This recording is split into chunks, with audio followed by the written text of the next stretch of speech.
Guys, tayo ngayon ay magre-review ng isang power bank. FYI lang po hindi po ito paid review. Hindi po tayo binayaran para gawin ang review na ito. Ito ay bigay lang sa atin ng isang kaibigan. So honest review lang yung ating gagawin. Kung ano yung ma-experience ko sa paggamit ng power bank na ito, yun ang mapapanood ninyo. Okay, so let's proceed. Hindi ko alam kung paano siya pinopronounce. So ito ay Cooktech Power Bank P series. Sa ilalim nakalagay ay 210 watts and 25,000 mAh. Sa likod, merong nakalagay, maliliit. So, pipicturean ko ito para makita nyo rito. I-post nyo na lang yung video para mabasa ninyo. Okay, so sa gilid, wala namang nakalagay sa back. Sa kabilang side, wala rin nakalagay. Sa ibabaw, sa ilalim. So, i-unbox na natin itong power bank.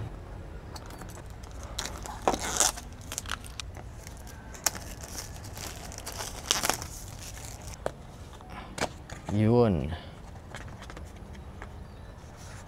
Meron siyang protective foam. Ito na yung power bank. Yun.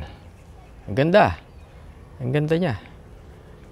Medyo may kabigatan kasi nga 25,000 mAh. Malaki to. 210 watts. Okay, malaki itong power bank na to. Usually, mga nire-review ko ay power station. Ito, first time ko nag-review ng power bank. Dito nakalagay ay airline safe. So kapag ang battery ay sobrang laki at masyadong delikado para sa pasahero sa loob ng eroplano, hindi nila pinapayagang isakay ang mga power banks. Kamukha nun dati yung mga merong vape na pumutok, may cellphone dati na pumutok. So sa power bank ganun din. Nagtataglay ito ng malaking battery. So hindi sila basta-basta nag-a-allow ng malalaking battery sa eroplano. So, meron ding mga nakasulat sa likod na sobrang liliit na hindi ko mabasa. Gawa ito sa plastic. Oh, medyo matigas. Plastic. Yan. Tapos ito sa ibabaw. Meron siya rito na USB Type A at saka USB Type C na merong kulay. Isang light blue at saka isang gray. Check muna natin lahat ng laman ng box. Ito ay Type C to Type C na cable. Tapos, meron siyang pouch. Meron siyang pouch. Tapos, check pa natin. This card contains some tips on the power bank which will help you understand the product more quickly. Yan yun. I-post nyo na lang yung video para mabasa ninyo na lahat. User manual. Ang kapal Bakit makapal? Okay. So, iba-ibang language. English, Italia, France. So, kaya siya makapal. Marami siyang language. Yan. Product overview. Then, LED light bar ito. Ito yung button. Ito yung screen. Type C1, blue port. Tapos, in and out. Pwede siyang tumaga. Pwede siya magbigay. Ganon din ito. Type C2, itong gray. Pwedeng in, pwedeng out. Yung USB-A, out lang siya. So, out lang tong isa na to. Yun, umandar. And then, may ilaw rito. Sa ngayon, ang niya ay 51%. Meron siyang total input and total output. Malalaman mo na kung gaano kalakas yung pumapasok, o ilang watts, gano'n din yung lumalabas. Try na natin, charge natin yung cellphone. Tingnan natin kung gaano kalakas magbabawas ng power. Gawin natin yung pinakamalakas. Then, taksak natin to. Ayan. Pagsaksak, 29% lang yung cellphone ko. Nakalagay ay Mi Turbo. Tsaka ang lakas nito. Turbo, nakasulat. So, yun. So, pagka pala siya ay naglalabas ng power, ipababa. Meron siyang 23 watts na inilalabas. Yun yung total output. Ito yung individual. Pwede pala ito magsabay-sabay ng output. Itong mga ports niya, pwedeng sabay-sabay. So, lalabas dito yung mga iba't ibang wattage ng gadgets na charge niya. Okay, 47% na lang. Ang bilis maubos ng power. Kasi wala pa siyang charge. Testingin natin kung ano naman na mangyayari kapag siya yung i-charge. Okay? Sasaksak ko lang ito sa charger. Ano nangyari? Yan, nabaliktad. Yung ilaw naman niya ngayon, paakyat. Ibig sabihin siya ngayon yung charge. At gano'n siya katagal bago mapuno? 50 minutes bago mapuno. Okay, 91 watts yung power na pumapasok sa kanya. Maganda to, malalaman mo kung ilang watts yung adapter mo, no? Hanggang ilang watts kaya ang kayang tanggapin ito. Kasi mas mataas ang watts, mas mabilis siyang mapupuno. Kaya lang, mas delikado, mas prone sa pagkasira yung ganun. 49 minutes natin siya hintayin na mapupuno. Okay, so balik tayo pagkaraan ng ilang minuto. After ng ilang minuto, actually may isang oras, napuno na yung ating power bank. Ngayon, atin na siyang titestingin. Itong Blue Eye 140 watts. Wala akong device na kaya. Yung meron ako, itong battery ng Air 3S, pagka nasa charging hub, ay 100 watts ang charger nito eh. Tingnan natin kung kayang i-charge nitong power bank, battery ng Air 3S na nagre-require ng 100 watts na power supply. Okay, so i-charge natin. Gamitin natin itong Type-C, kulay blue. Saksak natin. So, yan, umilaw na siya automatic. So, makikita dito kung ilang watts yung ilalabas niyan. Ayan, ilang watts dito. 101 watts. Oh, so, kaya. Malinaw ba? Minsan kasi malabo, ang hirap, hindi ko maliit kasi yung display eh. Ayan, nababasa naman. 101 watts. So, kayang-kaya maglabas nitong power bank ng ganoong kalakas na power, 100 watts. Actually, hanggang 140 ngayong maximum. So nga pala, itong power bank na to, magagamit mo to sa iba't ibang USB devices. Lahat naman ng gadgets ngayon ay USB powered na. Kahit computer, kahit drone, cellphone natin. At nagiging common na ngayon is lahat ay Type-C na. Ito, supported na yung Type-C na kayang mag-charge ng matataas na wattage. Nagka-countdown na yung timer. Tingnan nyo, nakikita nyo ba yan? Nagka-countdown na yung timer niya. Ayan, 99.50 something. Ayan, ang bilis niya magbawas ng power. Parang hinihigop yung power niya. Okay, so subukan natin yung pangalawang yung kulay gray. Bunutin muna natin tong ayan, namatay na siya. So try natin itong gray na slot. Ito yung 60 watts ang kayang ibigay na output. Tapos na tayo sa 140 watts. Testing natin tong 60 watts. Umilaw na tong battery. Okay.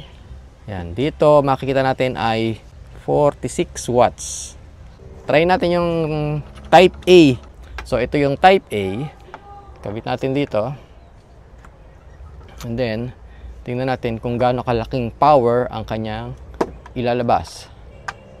Nag-initiate na siya ng charging.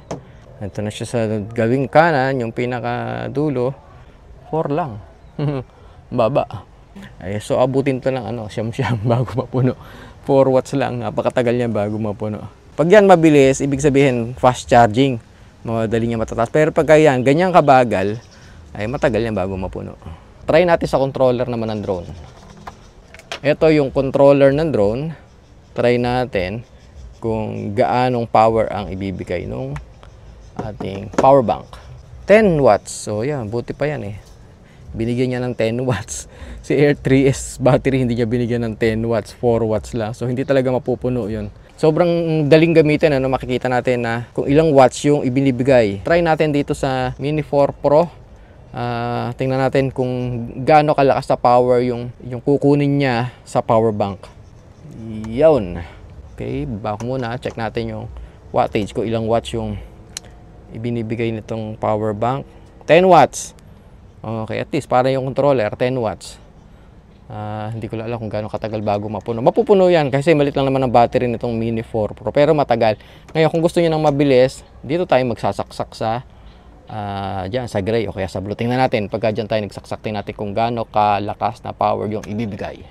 Gamitin natin yung original na Type-C na kasama nitong power bank.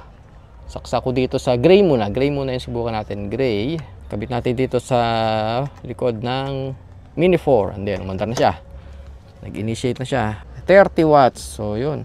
So, pagka ganyan, mabilis siyang mapupuno. Yung blinking niya, mabilis. So, naka-quick charge yan. Naka-fast charging yan.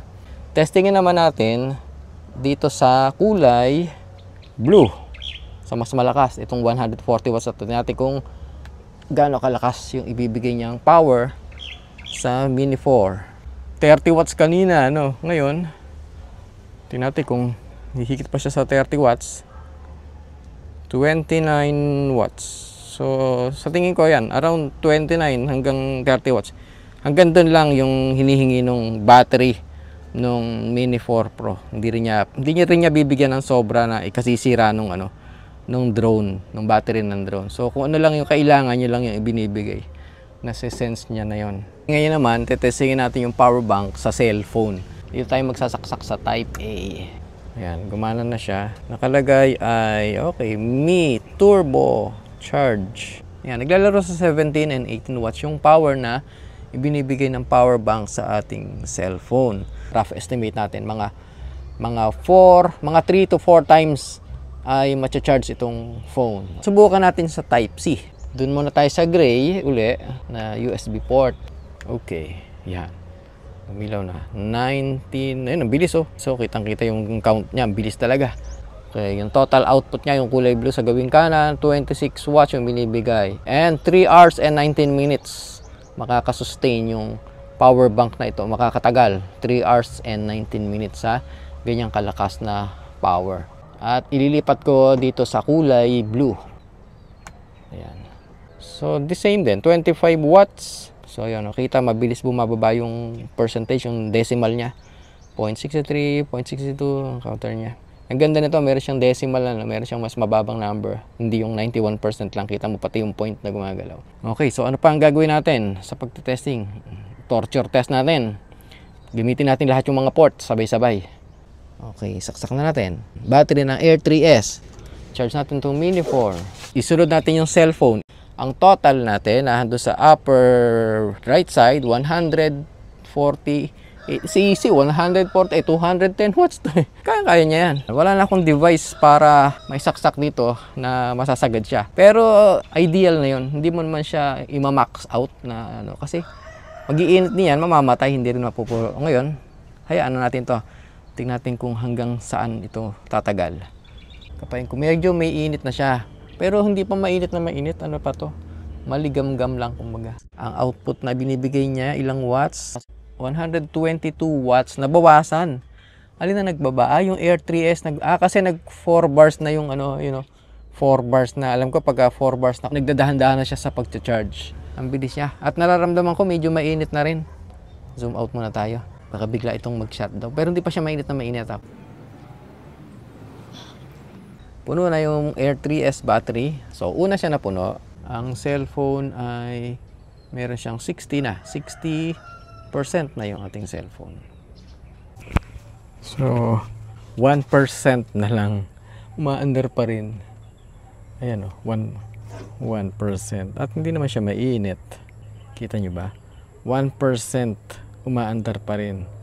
Ito yung cellphone, 100%. Tatanggalin yun na. Okay.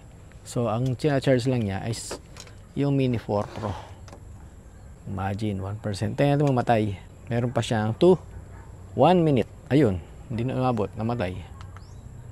Hindi. Maandar pa rin. Nag-shutdown yung display, pero maandar pa rin.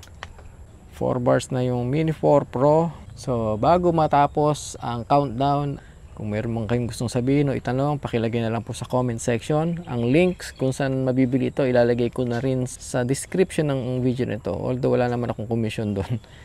Last 7 seconds.